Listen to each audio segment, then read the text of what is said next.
السلام علیکم ګرانو دوستانو. نن به زه تاسو ته یو ډېر مهم خبر درکړم چې د پاکستان یو مفتي و سردار علي حقاني نومېده. که تاسو یې حتما پیژنئ، په توجه باندې ډېر زیات مشهوره و.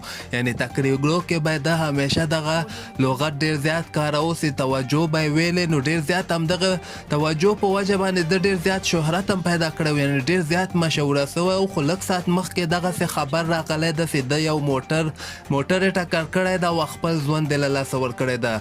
که تاسو ته یاد یې هغه څو میاشتې مخکې د باندې حمله هم سوې وله، دی څو ډزې لګېدلی او خو هغلته دی بچ پاتې څه، او دغه څو ساعته مخکې دغسې خبر راغی چې مفتي سردار علي حقاني چې کوم ده دغه ژوند له لاسه ورکړی ده. ډېر زیات دغسې عکسونه هم راغلي دي په ټویټر کې. که تاسو کتلي هلته ټویټر کې تاسو ولیکئ مفتي سردار علي حقاني، نو لیټسټ ورسره سلیکټ کړئ، نو ډایرکټ به د ده نوي عکسونه راسي چې هلته ډېر زیات یعنې دی زخمي سوی ده، ډېر زیات ژوبل سوی ده. نو د همدغه په وجه باندې دا خپل ژوند له لاسه ورکړی ده.